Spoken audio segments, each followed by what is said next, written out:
For nearly a century, the world believed that money was something solid, tangible, almost sacred. It wasn't an abstract idea or a political promise. Money represented something you could touch: gold.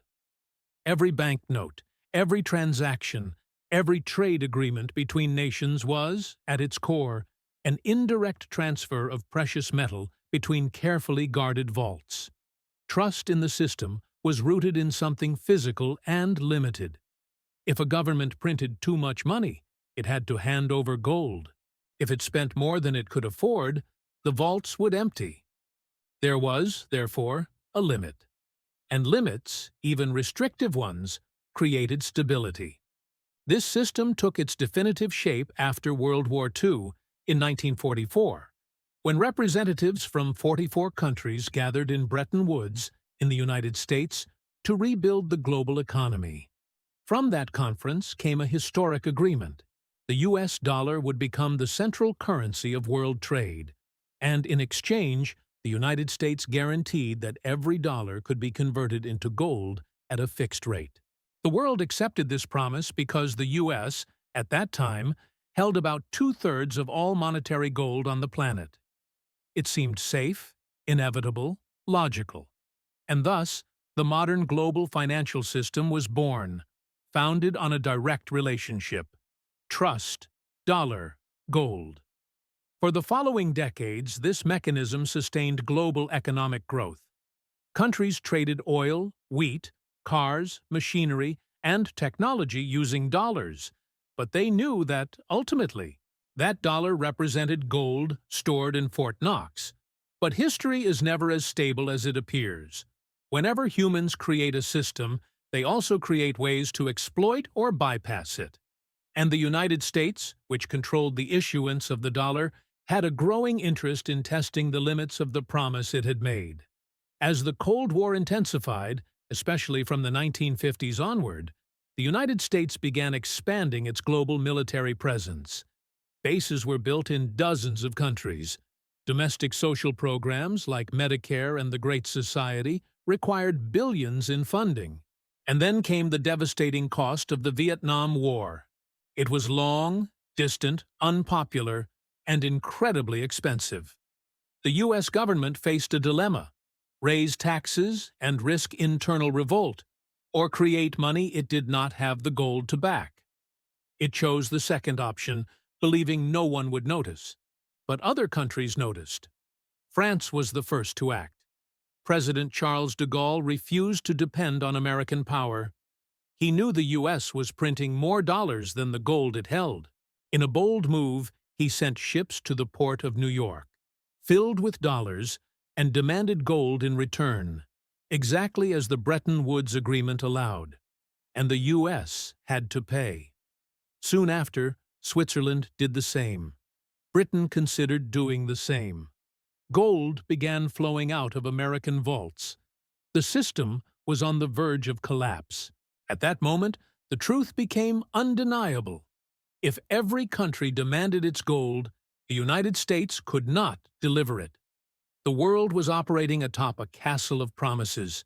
Trust was about to break. And trust, once broken, does not crack slowly. It falls all at once. Inside the White House, the U.S. government knew it was cornered. To maintain the agreement meant losing all its gold, and with it, its position as the world's leading economic power. To break the agreement meant something even more alarming: admitting that the dollar no longer had gold backing. What would happen to global trade? To the economies of allied nations? To America's status in the world? The consequences seemed so risky that the decision had to be made in absolute secrecy. Then, on August 15, 1971, President Richard Nixon appeared on national television and announced something that would change the world forever. The United States is temporarily suspending the convertibility of the dollar into gold. But there was nothing temporary about it. The Bretton Woods promise was dead. And from that moment on, money became just that: a promise. The decision to detach the dollar from gold was not an isolated, impulsive, or improvised act. Behind that televised speech were months of secret meetings, confidential memos, desperate analyses, and a growing sense that the United States was on the verge of losing not only its economic prestige, but its very control over the world order. What unfolded inside the White House that summer of 1971 was one of the quietest and most calculated political and financial operations in modern history. Richard Nixon knew the situation was explosive. The country faced rising inflation, increasing unemployment, exorbitant costs from the Vietnam War, and a visible erosion of public confidence. The American economy, which for decades had been the unquestioned locomotive of the world, was beginning to show signs of strain. Ammunition crates were being financed with printed dollars. Imported oil was paid for with promises. And the gold reserves, the supposed pillar of the system's credibility, were being drained every time a foreign ship arrived demanding conversion. The world was waking up to something dangerous. The United States had created more dollars than it had gold to back them. Nixon's economic team, led by figures such as John Connally and Arthur Burns, understood that continuing to pretend there was balance was impossible. Every passing day maintained the appearance, but at the cost of real gold, the kind of wealth that cannot be printed. At that point, the dilemma was no longer whether to preserve or abandon the original agreement. The dilemma was whether to admit the deception or conceal it through a historic shift. And, as leaders of empires do when faced with the loss of power, Nixon and his team chose to preserve the empire. The televised announcement was carefully choreographed. It was a Sunday evening. American families were having dinner. The streets were quiet. The entire country was used to sitting in front of the TV at that hour.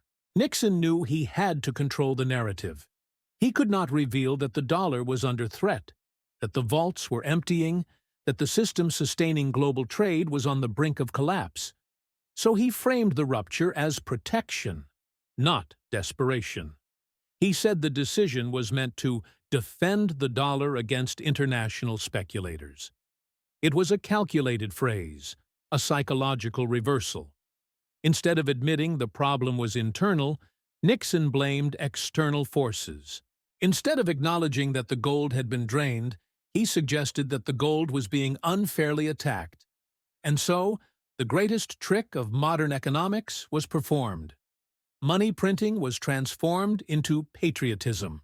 With a single announcement, money ceased to be something grounded in precious metal and became something based solely on trust. Trust in the government, trust in banks, trust in the future. The problem is that trust is not stable. It cannot be stored in vaults. It cannot be weighed on scales. It cannot be monitored in reports. Trust is a collective emotion, and collective emotions are volatile. What happened next was, for many, invisible. No explosion occurred. No immediate crisis materialized. People did not rush to the banks the next day. There were no lines, no panic, no chaos. The global financial system did not collapse at that moment. That is perhaps the most fascinating and most dangerous part of this story. The change was silent, almost too silent. The world continued functioning as before. Transactions flowed. Trade continued. Prices rose only slightly. And the public, not understanding the deeper meaning, went on with their lives. But something had changed. Something structural.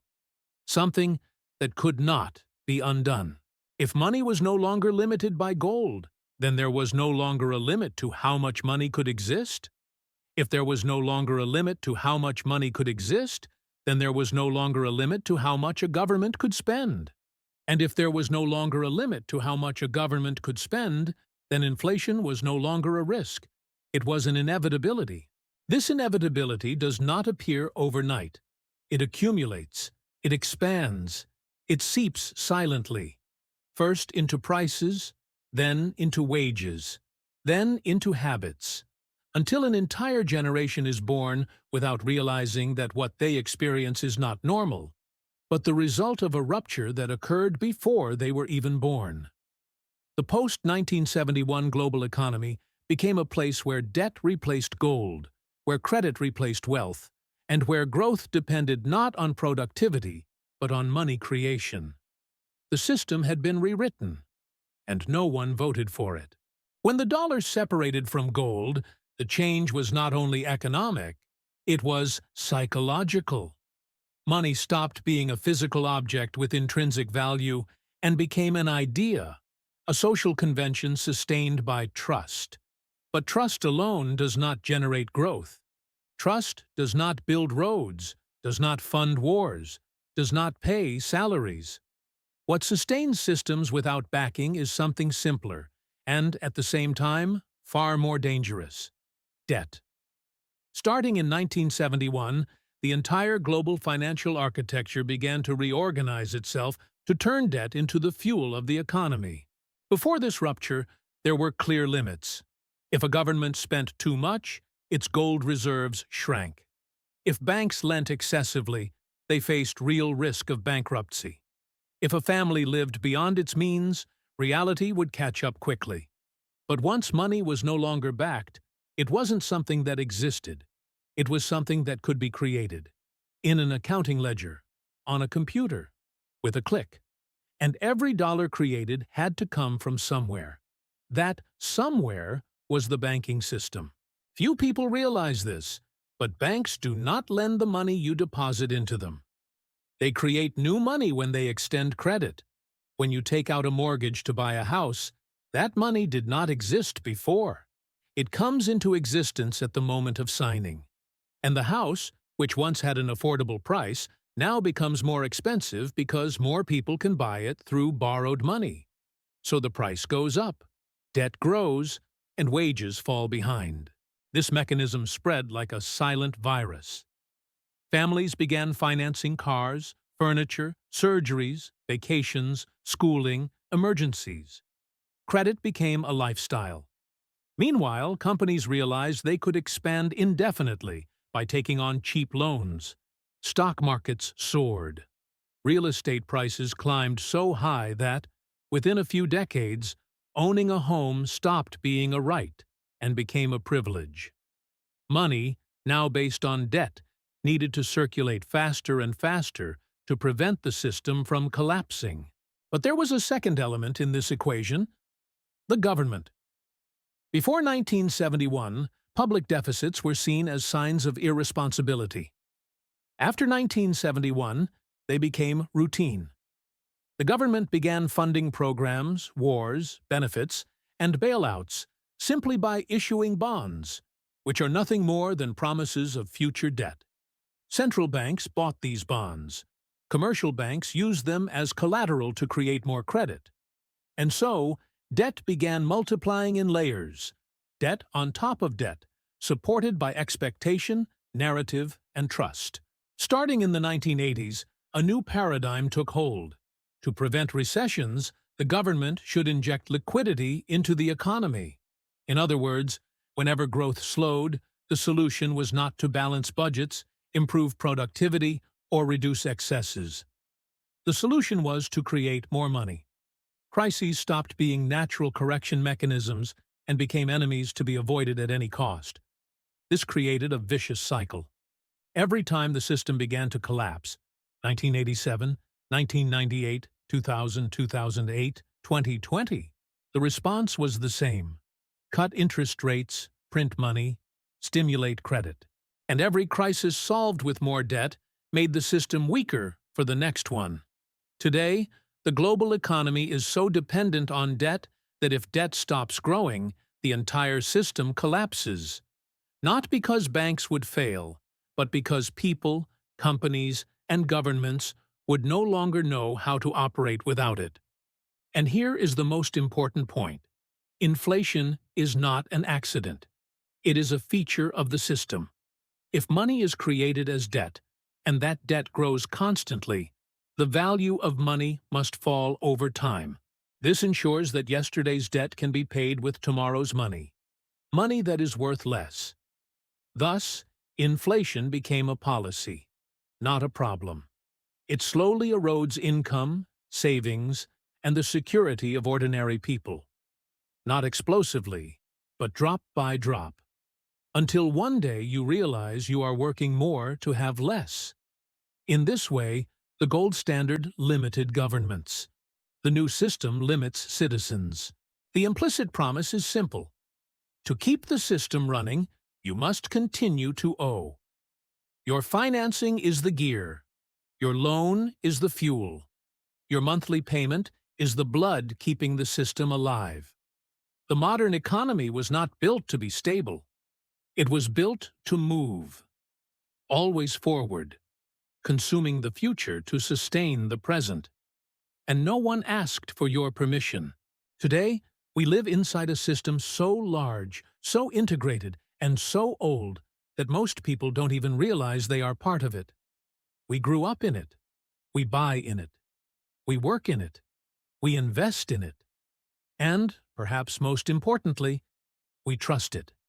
Not because we understand how it works, but because we have never known an alternative. The money we use does not represent wealth. It represents debt. Real estate prices do not reflect cost or value. They reflect credit expansion. Stock markets are not measures of productivity. They are measures of liquidity. And stability is not natural. It is artificial, sustained by constant intervention. This is the legacy of 1971. The entire world today runs on an invisible foundation, the belief that debt can grow forever without consequences. But nothing, absolutely nothing, grows forever. For this system to continue, one thing is necessary. The dollar must remain at the center. Not because it is the best currency, but because it is the currency the entire world is forced to use. Oil is sold in dollars. Most international loans are made in dollars. Central banks hold reserves in dollars. This global dependence means that any country, on any continent, relies on the stability of the U.S. currency to survive. And while the world accepts this logic, the United States can continue printing money without inflation, destroying its economy immediately, because part of that money flows outward. But quietly, this order is weakening. Countries that for decades were forced to use the dollar have begun searching for alternatives. China trades energy directly with Russia in yuan. India buys oil without using the Western banking system. Brazil negotiates bilateral trade in local currency. Saudi Arabia, the key pillar of the petrodollar, has publicly stated it is considering selling oil in other currencies. These moves are slow, but cumulative. They are like cracks in a dam. At first, they seem harmless. Over time, they become irreversible. At the same time, central banks around the world are buying gold at a pace not seen since the 1960s. Gold, the same metal once declared outdated, archaic, unnecessary, is returning to the center of discussion, not because governments have become sentimental or nostalgic, but because they know confidence in the dollar is fading. And when confidence fades, the system needs a new backing, a new anchor. History has seen this cycle before, many times. The pattern is always the same. Power changes hands, and money changes with it. The question is not whether the current system will change. The question is when, and who will be prepared when it does. When the dollar is no longer the sole center, when debts become impossible to roll over, when inflation stops being silent and becomes obvious, the global economy will not collapse in a dramatic explosion. It will change the same way it changed in 1971, quietly, with a pen, with an announcement, with a carefully crafted sentence that will sound like protection, but will mean rupture. When that moment comes, there will be two kinds of people. The first will be those who continue believing that nothing has changed, that inflation is normal, that debt is unavoidable, that the system self-corrects. They will keep working more for less, believing stability requires sacrifice. The second will be those who understand that money is not just paper or numbers on a screen, but a tool for transferring power. They will know that wealth is not preserved in bank accounts that lose value daily, but in assets that withstand time. Land, businesses, resources, technology, gold, and even emerging forms of digital value. History does not reward those who react. It rewards those who see before others do. And if there is one truth that spans centuries, empires, and currencies, it is this. When the system changes, it does not announce itself, but it always gives warnings. And you have just learned how to recognize them. The question now is not whether this knowledge changes your view of the world. The question is more personal. Do you want to remain inside the system or learn how to use it to your advantage? Comment one word below to show that you understand awakened. Those who comment this word never see money the same way again.